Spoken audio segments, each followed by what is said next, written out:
Ya, selamat pagi pemirsa, berjumpa kembali dengan saya, Saka Kutamara dalam program Ajang Sana. Dan seperti biasa dalam program Ajang Sana ini kita akan ngobrol-ngobrol santai.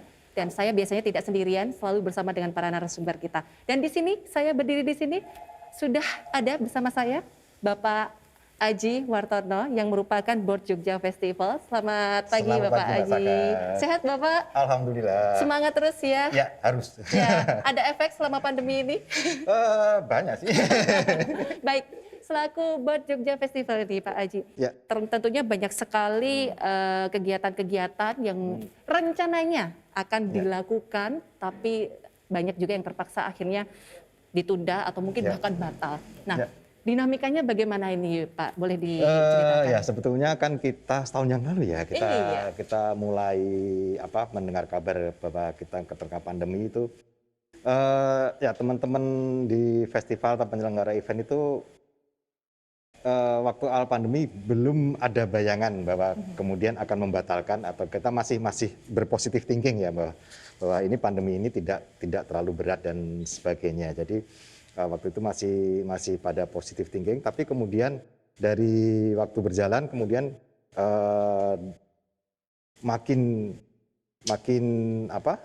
dengan berita-berita dan penemuan-penemuan suspek kasus dan semakin banyak, kemudian banyak peraturan-peraturan yang kemudian dari pemerintah untuk menghindari kerumunan dan sebagainya. Nah, itu teman-teman mulai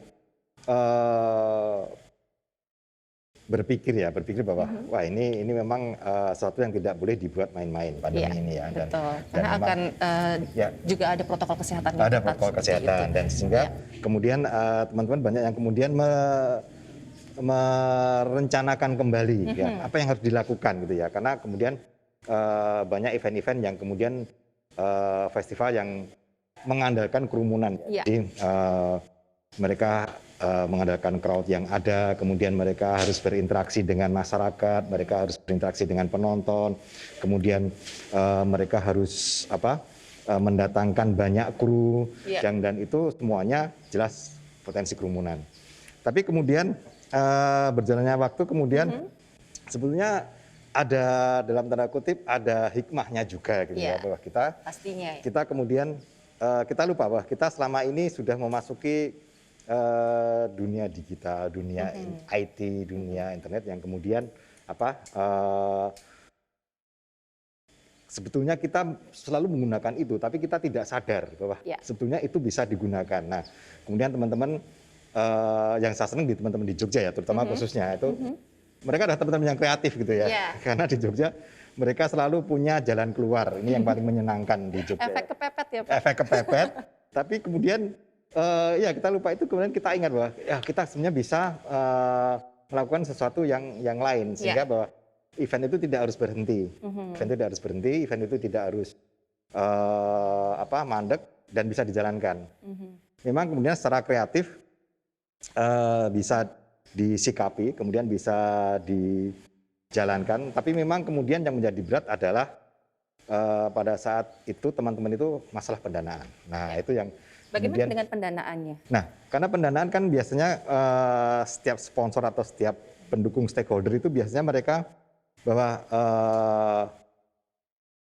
crowd itu atau penonton, crowd atau massa itu akan menjadi suatu hal yang penting bagi mereka, karena itu akan memperkenalkan kalau sponsor ya produk mereka, kalau misalnya dari stakeholder pemerintah juga program mereka yang kemudian harus diketahui oleh masyarakat umum. Nah, kemudian ini yang menjadi problem, apalagi kemudian perekonomian agak turun kemudian banyak sponsor yang kemudian mundur dan sebagainya.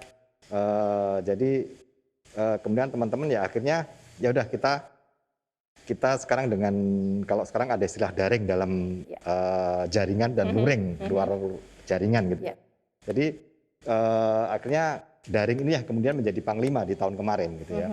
Jadi semua event itu akhirnya berjalan dengan daring ya, walaupun ada yang hibrid juga. Nah, ini kemudian memunculkan optimisme gitu ya. Kemudian apa sih yang bisa dimanfaatkan dari dalam jaringan ini? Kemudian bagaimana sih kemudian menyikapi sponsorship, menyikapi kemudian menggapai massa gimana, menggapai audiens gimana. Nah ini kemudian dilakukan oleh teman-teman di festival, terutama di Jogja Festival. Karena kemarin kemudian ada Arjok yang juga berlangsung dengan daring gitu ya. Dan cukup sukses. Dan gitu itu ya. 2020 ya Pak ya? 2020. Kemudian ada Custom Fest, ada Prambanan Jazz yang justru yang menjadi catatan adalah justru kita menemukan hal baru bahwa dengan daring ini kita bisa menjangkau audiens yang lebih luas. Lebih luas ya malahan. Lebih luas. Ya. Kita ya bisa dari mana saja, bisa dari mana saja, dan kita bisa berinteraksi dengan siapa saja, bisa memperkenalkan di mana saja. Nah inilah kan kemudian kita ajukan ke para stakeholder yang kemudian akan mendukung bahwa ya sebenarnya dengan daring ini lebih diuntungkan gitu ya. Dan dengan kita misalnya ada di channel-channel semacam YouTube dan sebagainya itu penonton akan semakin bertambah. Semakin banyak semakin ya. banyak, semakin banyak. Menjadi semua lebih mudah sebenarnya. Lebih mudah ya. Dan yang menjadi problem kemudian adalah akhirnya semuanya daring gitu ya. Nah, yang kemudian ini kemudian banyak juga teman-teman yang bicarakan bagaimana karena kemudian banyak event-event yang kemudian waktunya bersamaan. Ya. Tapi dengan daring akhirnya ya kita bisa memilih dan juga daring kita kalau misalnya tidak bisa menonton sekarang bisa ditonton besok. Ya, ini yang sebenarnya menguntungkan. Tapi tetap kalau namanya festival itu tetap ada energi yang memang harus kita harus berinteraksi secara langsung gitu ya, seperti musik atau seperti seni rupa dan sebagainya itu kalau berinteraksi secara langsung memang atau melihat langsung itu energinya lebih bisa sampai. Nah. Baik, berkaitan dengan event-event yang diselenggarakan nih ya, itu pastinya ada stakeholder yang terlibat ya Bapak ya. Biasanya dari mana nih Pak? Kita beruntung kita di Yogyakarta pemerintah sangat mendukung ya event-event itu. Kemudian juga baik kebudayaan atau festival-festival yang lain atau kesenian ya sangat mendukung hal itu. Dan juga biasanya banyak sponsor-sponsor dari swasta juga yang di Jogja. Dan kita memang mempunyai banyak festival yang unggulan di Jogja ini. Ya jadi yang tiap tahun kemudian pemerintah sekarang banyak aktif mendukung, kemudian aktif berinteraksi, aktif berdiskusi dengan para penyelenggara, para pelaku festival dan event gitu ya, untuk mendukung pengembangan kebudayaan, untuk mendukung pariwisata dan sebagainya. Nah ini yang kemudian beberapa tahun ini memang kemudian kita merasa bahwa kita tidak sendiri gitu ya. Kita tidak sendiri. Wah, kita sekarang sudah bisa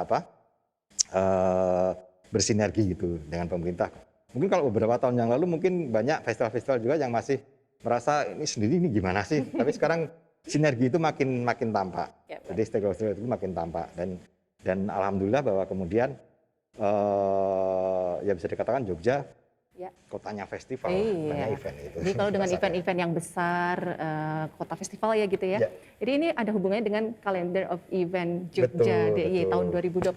Ini saya penasaran banget event-event apa saja ya yang akan diselenggarakan. Dan ini saya sudah mengundang narasumber lainnya yang sudah hadir bersama kita. Nanti kita ke sana dulu Bapak karena ada Ibu Marlina dari Dinas Pariwisata dan juga ada Bapak Nurholis yang merupakan anggota Komisi B DPRD.